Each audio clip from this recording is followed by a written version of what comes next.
before a jump. Airborne, walk all the way to the end. Marking the beginning of Ground Week. Slap, step, kick, count. The ground week phase gives you confidence in your competency. If you're on the left door, your static line is in the left hand. You don't have to be the strongest or the smartest. Recover. If you can remember to do very specific things at very specific times, you'll be fine. These are your equipment rings. Below that, you have your saddle. We teach them how to properly put on what's called a harness. Teach them how to rig it, the different components of the harness. Airborne, once you're finished and you're ready for inspection, come to me. After donning and rigging the harness, an instructor inspects the student's work. Hold, squat, turn, bend, recover, recover, recover. Sergeant, what's up with the little glove tap? So that's basically called the seal of approval. Cover. Basically, they have what's called 5 points of contact: the balls of the feet, the calf, the thigh, the buttocks, and the pull-up muscle. Recover. The fourth point of contact is the easier accessible part of the body that doesn't have anything to interfere as far as the harness itself. Recover. That fourth point of contact is that seal of approval that your equipment is good, I've checked it, and you're good to go. Green light. Oh, step, kick, count. Then they'll move to what's called the mock doors. So the mock doors is where they'll learn how to properly do individual exits from the aircraft. Kick, count, which is basically keeping those elbows tight, feet and knees together, knees slightly bent, and so on and so forth. Green light, go. The mock door prepares students for what it's like to jump, but not to land. Paratroopers land at speeds of about 13 miles per hour with a force comparable to jumping from a 9 to 12-foot wall, which is why they practice the parachute landing fall, or PLF, from a height of roughly 3 feet to develop a safe technique for landing. Essentially, it is a choreographed movement of them creating a banana shape or a rocking chair shape. They do a small bunny hop off the wall. They hit the ground. They tuck their chin down in their chest, put their elbows high in front of their face. I like to concentrate on keeping their feet together so that there's more surface area for the impact of jumping out of the aircraft to absorb into, so that they can roll, getting them to bleed off the momentum so that they do not get injured. It hurt. It was annoying falling over and over and over until you get it right. And even then, you have to fall more and more. Plan. This is my life that's on the line, so I appreciate that. So. After PLFs, they move to the lateral drift apparatus, a zip line they slide across until they're ordered to let go and land. It simulates the lateral drift that will happen in the air due to wind. So then they'll have more momentum to actually complete the parachute landing fall and kick it up and over. All right, everyone, remember, looking to the right. Students use the suspended harness to practice pulling a slip. So you would pull a slip in the direction that you want to go. So if you want to go to your front, to your left, you're going to pull a front left slip, as it would be all the way around all 4 risers. The T-11 parachute is not technically steerable, but executing a slip is the only option for avoiding a collision. Whether it's avoiding trees, other jumpers, they do work, and that's why we teach them here. Doing it constantly, knowing which way to slip. So in the air, I'm confident which direction I'm going to go. Everything taught during Ground Week is taken to a new height the following week. Tower week, you're 34 feet off the ground. What are you gonna do? You know, nobody knows how they're gonna react when they're staring that door in the face. And I think everyone had that gut check, if you will, when they were up there. But once you send it, once you're jumping off, you're good. Go. The height of the tower is typically where a lot of people are going to show the panic and the fear of heights, and the tower is used to help them control that fear. When you get up in that tower, everybody's excited. You walking up the stairs just like anybody else, but then now reality sets in when I'm standing up here 34 foot in the air, and now you asking me to jump out. 1,000,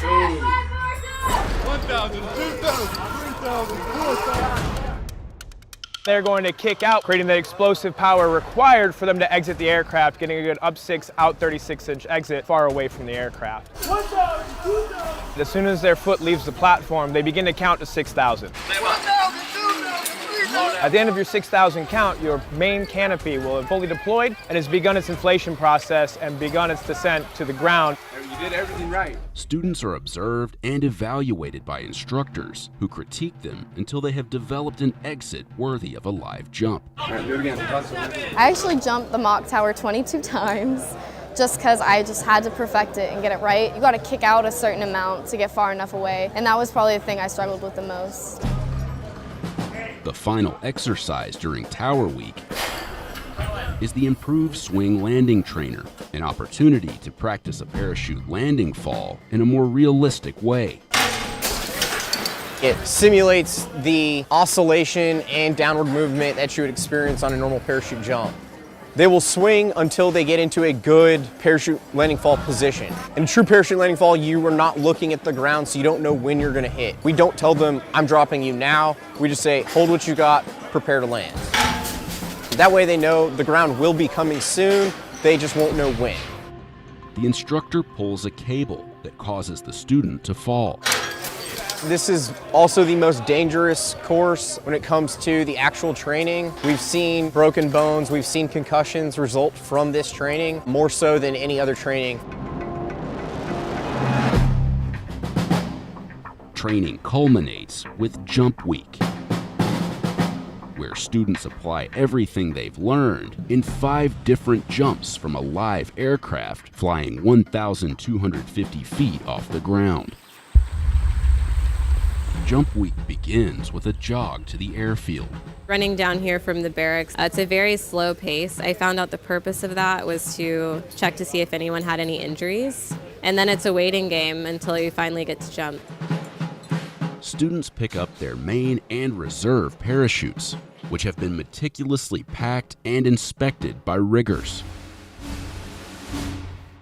The team uses a 13-step process to pack about 75,000 parachutes a year for airborne students. If the riggers discover any deficiencies in a parachute, it is removed from circulation. What was the deficiency with that guy? A hole in the apex. Hole in the apex? Yeah. Students head to the harness shed, where instructors inspect their parachutes. So they go through five rounds of inspections by the time they exit the aircraft. Just to verify, re-verify, triple verify, make sure that everything is in order. Everything from checking the helmet and the actual T11 harness and the parachute for any deficiencies, any cuts, frays, any twists, anything that could injure the jumper or cause malfunction.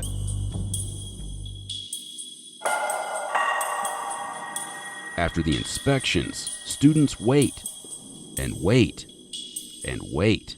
Their jumps often delayed for hours by weather and air traffic control. I will say, the harness shed is not fun. You can't talk, you can't go to the bathroom, you just have to sit there in our nice comfy harnesses until you get to jump. Finally, the students get the signal that it's time to board the C-130 Hercules that will fly them to the drop zone.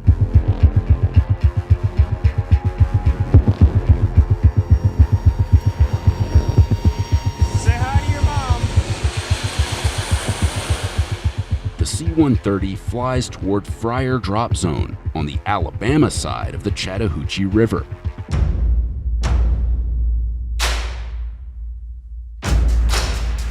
When you're sitting there waiting, it's like it's not real yet. When they open the doors, it's like, oh, you know. If your heart's not already beating, that's when it starts, because you're just about to go. Before the students jump, 2 instructors go to assess wind conditions. So they'll jump out, not pull a slip, see where the wind's taking them, and then we'll send that wind data up to the aircraft. On the ground, a smoke bomb ignited in a barrel provides an additional sense of wind direction and speed. The students hook their static lines to the anchor line cable. This connection will open the chute upon jumping. It's one of those things that you don't know that much about it until you do it. And it's not as scary as people think it is.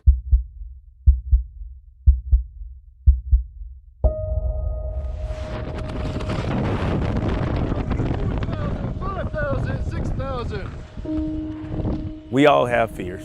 lot of folks are scared of heights. You know, you hear the stories, possible fatalities, and you allow that to get in your head. But once you get here to the school, you'll see that it's nothing like you ever thought it would be. That 18 to 20 something seconds you have falling out of the sky, you're in your happy place. The most surprising thing that I experienced when I exited the aircraft was the calm. It's like slipping into the void, and there's absolute silence, and it's such a cool feeling. Keep your feet together. But accidents can occur. I knew I was coming for the Humvee. I tried to calm down as much as I could, keep my slip, cover my face, and just wait for what happened next. Had First Lieutenant Davis landed just a few inches to the left, her face and head could have collided with a metal handle on the side of the Humvee. Mentally, I was back in my plebe combative class at West Point. There's a point in the class where you are going to get hit in the face, and you have to prepare for it. And I thought, I'm going to get hit, and I have to prepare. When you jump, you can't have a clear drop zone. We have to have vehicles out there for emergency purposes, and the best you can do is pull a one-riser slip opposite the direction of the hazard, feet knees together, prepare to land. Our next jump was the night jump, so you can imagine a somewhat traumatizing experience occurring, and then I was really trying to just remind myself that I'm good at this and just have faith in the equipment. So how did that one go? It went flawlessly. It was great. Feet knees together. Flawless landings are rare during the final jump, when students jump with about 35 pounds of combat gear added to their load. It was really nice to get it over with on a combat jump, which that isn't fun because you're carrying all the equipment, but once you get out of that aircraft and you realize that being a smaller person kind of aids in bringing you down to the ground a little bit slower, it all pays off. All right, comes in for a nice target landing. Friends and family gather to see the newest class of airborne qualified soldiers graduate after 3 weeks of training.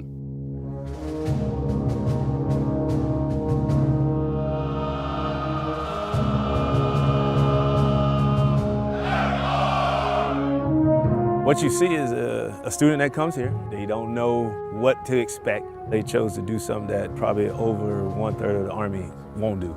It's something to have this wing on your chest. You have proven that, hey, you jumped out of a moving aircraft. So their confidence just gets greater and greater at each phase of the course. I was afraid of heights, but managed to step up to the plate, jump out the plane, and now I can say that I'm airborne qualified.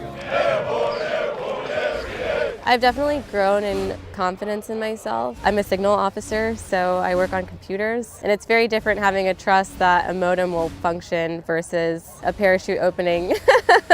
I'm the last military member in my immediate family to become airborne qualified, so as my mom would say it, I'm no longer a dirty, nasty leg, so that's fun. What's the leg thing? So a leg is someone who don't have airborne wings. You can have everything, you ain't got airborne wings, you're a leg. So that's what we call you, a leg. 376 airborne students that just graduated, no longer legs.